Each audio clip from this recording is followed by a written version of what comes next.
नमस्कार. मी सुभाष कर्णिक. कथाकथन श्रवण दर्शन या यूट्यूब चॅनलवर तुम्हा रसिकांचे पुन्हा एकदा स्वागत.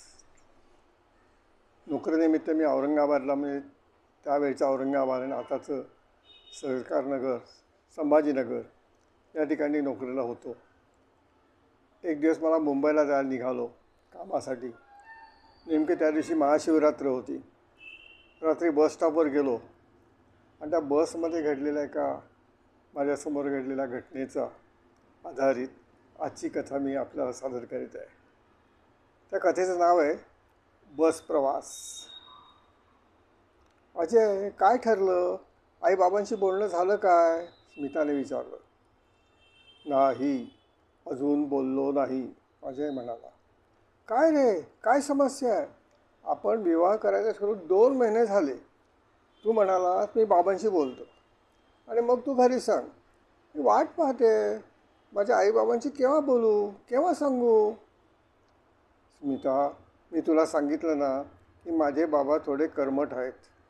आपल्या सगळ्याच धार्मिक रीती पाळतात, रीतिरिवाज पाळतात. संकष्टी चतुर्थी, शिवरात्री, श्रावण सोमवार असे सारे उपवास करतात. सकाळी प्रथम आंघोळ, मग देवाची पूजा, प्रार्थना, नंतर चहा, नाश्ता. संध्याकाळी कारखान्यातून घरी आले की गणपती स्तोत्र, मग जेवण. सगळे धार्मिक रीतिरिवाज कटाक्षाने पाळतात.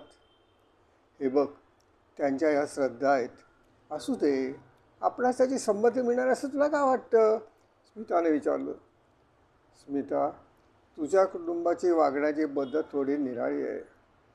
तुझी आई आणि बाबा असे कर्मठ नाहीत. तुम्ही उपास तापास करीत नाहीत. तू देखील एकदम मोकळे वागतेस. आमच्या घरी गणेशोत्सव, नवरात्र, सगळे सण सोहळ्यात साजरे होतात. मला देखील पुष्कळदा ती वागण्याची पद्धत आवडत नाही. अरे, आपण दोघे हिंदू आहोत ना, एका धर्माचे, एका जातीचे, एकाच भाषेचे, थांब. पुरे स्मिता, आपण दोघे एकाच मनाचे, एकाच विचाराचे आहोत. पण मला शंका येते की तुमच्या कुटुंबाची वागण्याची पद्धत, आपल्या धार्मिक पद्धती याबद्दल तुमचा दृष्टिकोन त्यांना आवडेल काय? अजयने स्मिताच्या ओठावर आपला हात ठेवला. स्मिता मेहता, गेली 3-4 वर्ष आपण सोबत आहोत. कॉलेजमधल्या नाटकातून झालेली आपली ओळख सोबत आज आयुष्यभराच्या सोबतीसाठी तळमळते आहे. अजय बोलायचं थांबला. अजय, माझी तुझ्या बाबांशी भेट घालून दे. मला त्यांचा दृष्टिकोन समजून घे. आमच्या धार्मिक भावना किती अडचणीच्या ठरतील मला कळेल. त्यावर आपण नंतर विचार करू.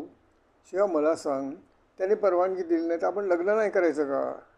ते काय करतील? आपल्याला वेगळे राहावे लागेल एवढंच ना? नाही स्मिता, ते सोपं नाही. मी त्यावर बराच विचार केला. कारखान्यात रुजू झाल्यावर मी गेल्या 2 वर्षात कारखान्याचा व्याप वाढवला. सध्या कारखान्यातील बहुतेक व्यवस्था मी बघतो आहे. आपण वेगळे राहायचं ठरवलं तर कारखान्यातून मला बाहेर पडावं लागेल. मग काय झालं? तुला कुठेही नोकरी मिळेल. शिवाय मी नोकरी करते आहे ना. स्मिता, मी बाहेर पडणं सोपं नाही. मी बाहेर पडलो तर बाबा कारखान्याचा व्याप एकट्याने सांभाळू शकणार नाही. त्यांचं वय झालं आहे. त्यामुळे दिनाळे प्रश्न उभे राहतील. पण मी आता विचार करतो, तुझी आणि बाबांची भेट कशी घालून द्यावी?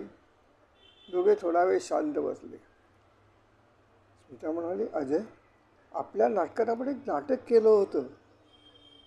तू नायिकेच्या आईला असा ठरवून भेटला होतास. ओके, आपण नाटकच करूया.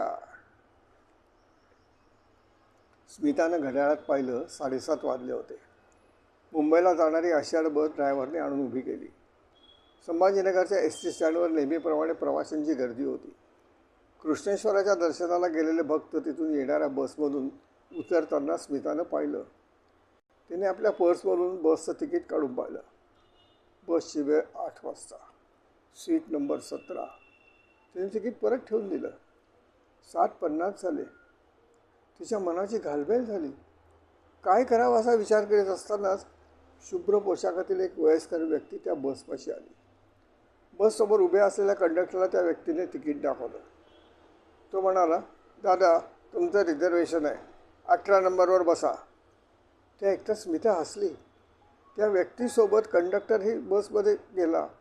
त्यानंतर हळू स्मिता बसमध्ये चढली. तिने कंडक्टरला तिकीट दाखवलं. ताई तुमचा सीट नंबर 17 इथे बसा. शेजारी 18 नंबरवर बसली ती वयस्कर व्यक्ती उठायला लागली. स्मिता म्हणाली, काका तुम्ही बसा खिडकीच्या बाजूला, मी इकडे बसते. नको नको तू बस, ते म्हणाले. कंडक्टर विचारले, ताई तुम्ही केव्हाच्या समोर उभ्या होत्या, गाडीत येऊन बसायचं. स्मिता म्हणाली, मी मामाची वाट पाहत होते, तो जेवणाचा डबा आणणार होता. बाकी प्रवासी बसले. 8 वाजता गाडी निघाली. स्मिताने त्या व्यक्तीला विचारले, काका कुठे दर्शनाला जाऊन आला काय, कपाळावर टिळा लावलेला दिसतोय. होय होय, मी घृष्णेश्वराच्या दर्शनाला गेलो होतो. आज महाशिवरात्र म्हणून महादेवाच्या दर्शनाला आलो होतो. दरवर्षी येथे येतो. अरे वा, दरवर्षी? पण काका या वयात हा प्रवास झेपतो तुम्हाला? पोराने बस तिकीट काढून दिलं. म्हणाला, आज विमानाचं तिकीट उपलब्ध नाही. बेटा तुही दर्शनाला आली होतीस?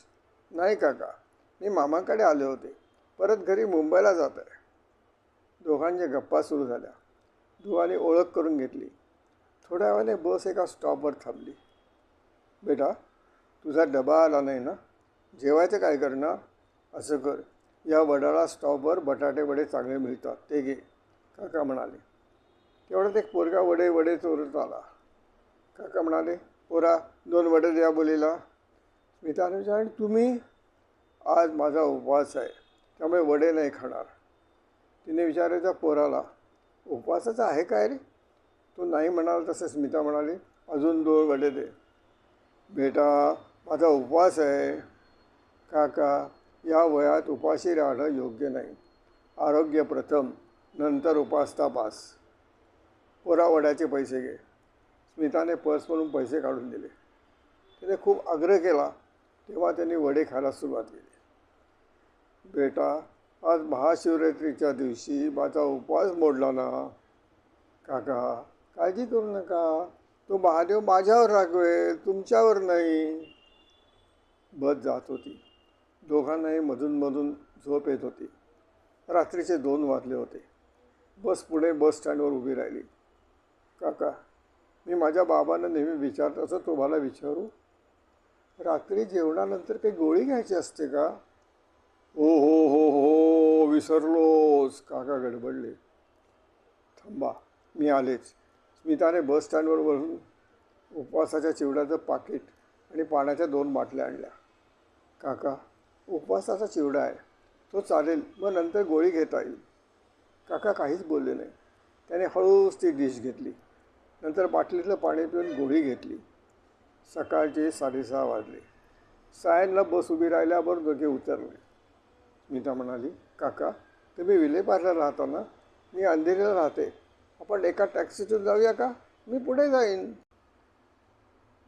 संध्याकाळी बागेमध्ये नेहमीच्या ठिकाणी अजय बसला होता. थोड्या वेळातच स्मिता तिथे आली. आज सकाळीच फुलराणीचे दर्शन झाले. बाबांना टॅक्सीतून घरी सोडल्याचं मी पाहिलं, पण मी मुद्दाम समोर आलो नाही. ओके, बस प्रवास कसा झाला? अजयने विचारलं. छान झाला. मी आणि बाबांनी खूप गप्पा मारल्या. पण अजय माझ्याकडून एक गडबड झाली. मी बाबांना उपवास मोडायला लावला. अजय म्हणाला, काय? होय, घृष्णेश्वराला ते टॅक्सीने गेले. येताना ती टॅक्सी मिळाली नाही, ते बसने आले. या साऱ्या गडबडीत त्यांनी काहीच खाल्लं नाही. मी त्यांना म्हटलं, आरोग्य प्रथम. खूप समजावं लागलं. शेवटी त्यांनी बटाटे वडे खाल्ले. त्यात नंतरची गोळी घेतली नाही. मी पुण्याला त्यांना उपवासाचा चिवडा खायला लावला आणि गोळी घ्यायला लावली. अजय म्हणाला, बाप रे, तू देखील माझ्यावर असाच रुबाब करणार तर? चल काहीतरीच. खरं सांग, ते माझ्याशी मनमोकळेपणे बोलले, अगदी माझ्या अप्पांसारखे. त्यामुळे त्यांना आग्रह करायला मला अडचण वाटली नाही. पण स्मिता बोलायची थांबली. काय झालं स्मिता? अजयने तिचे हात थोपटले. अजय मला अपराधासारखं वाटतं रे. मी त्यांना न विचारता न सांगता भेटले. ते कोण आहे मला माहीत होतं, पण मी कोण हे त्यांना माहीत नव्हतं. माझ्या मनात खळबळ माजली आहे. मला वाटले आपण त्यांना फसवलं तर नाही ना रे. स्मिता, तसे म्हणू नकोस. तू त्यांना भेटायला हे मीच ठरवलं ना. ते उद्या काही म्हणाल तर मी जबाबदारी घेईन. अजय म्हणाला. अजय, बाबांच्या भेटीमुळे मला खूप विश्वास आला. आज मी आई अप्पांना तुझ्याविषयी सांगितलं. आम्हाला विवाह करायला तुमची परवानगी पाहिजे म्हणून बोलले. तुझी माहिती कळल्यावर आई अप्पा खुश झाले. म्हणाले, अजयला घेऊन ये. कधी येतोस घरी? अजय क्षणभर शांत बसला.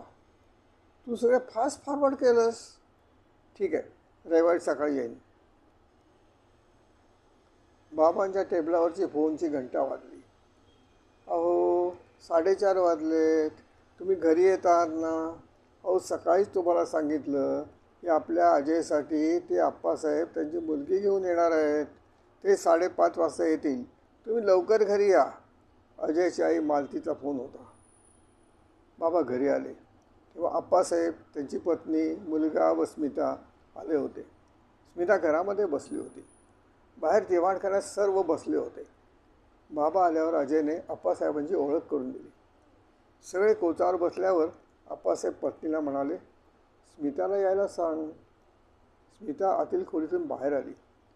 ते दरवाजात उभी राहिली. तिला पाहताच बाबाच्या तोंडातून तू असा शब्द बाहेर पडता पडता थांबला. स्मिताला ते कळलं. तिची आई म्हणाली, बाबांना नमस्कार कर. स्मिता बाबांच्या जवळ गेली, पण नमस्कार करण्यासाठी वाकण्याऐवजी ती गुडघे टेकून वाकून बाबांच्या समोर बसली. तिने हात जोडले आणि म्हणाली, काका, काका मला माफ करा, मला माफ करा. तिच्या डोळ्यातून अश्रू व्हायला लागले. काका, काका, मला तुम्हाला फसवायचं नव्हतं. माझा मानस नव्हता. काका, तुमच्यासोबतचा माझा प्रवास ठरलेला होता. मी तुम्हाला ओळखत होते, पण तुम्ही मला ओळखत नव्हता. काका, काका, मला माफ करा. बाबाने तिला विचारलं, बेटा, मी तुला ओळखलं.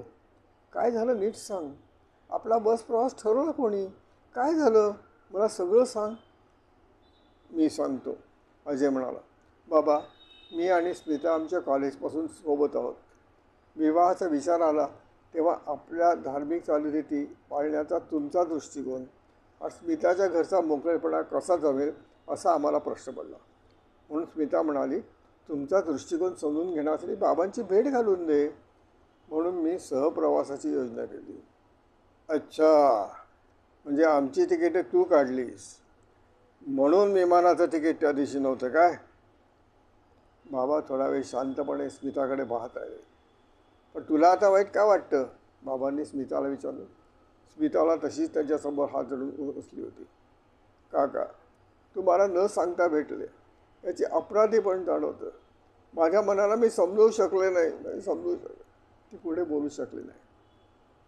बाबा म्हणाले, तुम्ही कॉलेजमध्ये सोबत होता म्हणजे अजय तुझ्या नाटकात तेव्हाही होती काय? बाबांचा आवाज. म्हणून तुम्ही हे नाटक केलं आणि मला त्यातलं एक पात्र केलं, मला न सांगता न विचारता. आप्पासाहेब, या नाटकाची तुम्हाला कल्पना होती काय? आप्पासाहेब नाही म्हणाले. मालती, तुला सांगितलं होतं का? मालतीने नाही म्हटलं. म्हणजे तुम्ही दोघांनी हा बनावर असला. अरे, आयुष्य म्हणजे काय नाटक आहे का? आणि मालती, त्या दिवशी महाशिवरात्रीचा माझा उपवास होता.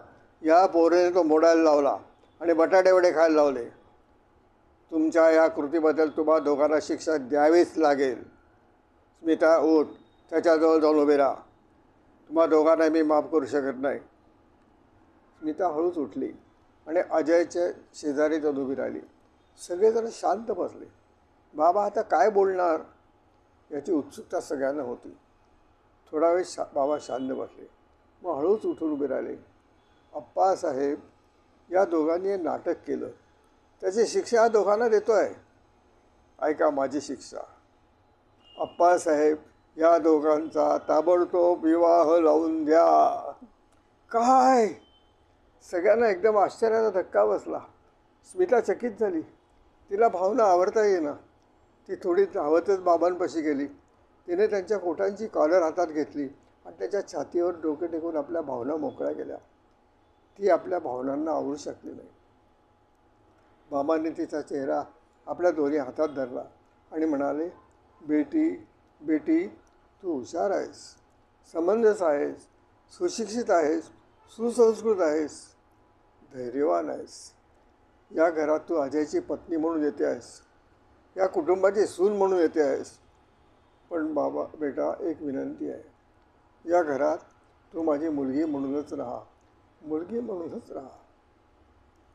हो काका, नाही नाही, आता बाबा, हो बाबा, हो बाबा, स्मिता म्हणाली. शेजारी उभ्या असलेल्या मालतीकडे वळून बाबा म्हणाले, मालती, आपल्याला मुलगी नव्हती, आणि आपल्याला मुलगी मिळाली. मालतीने स्मिताला जवळ ओढलं, तिला थोपटलं आणि म्हणाल्या, शांत हो बेटा, शांत हो. बाबा म्हणाले, अजय, त्या कृष्णेश्वराच्या कृपेने हा विवाहाचा योग जुळला. आपण सारे त्याच्या दर्शनाला जाऊया. अप्पासाहेब, तुम्ही सारे याल ना? होय होय, जरूर येऊ, अप्पासाहेब म्हणाले. अजय, उद्या बस ठरव, अप्पासाहेबांचं आपले कुटुंब सोबत कृष्णेश्वराच्या दर्शनाला जाऊ. बाबा, बस कशाला, आपल्या 2 गाड्यांनी जाऊया. बाबा म्हणाले, नको नको, अरे त्या बस प्रवासाने हा योग जुळून आला, म्हणून कृष्णेश्वर दर्शनाला बसनेच जाऊया. सगळेजण एकदम हसले. नमस्कार.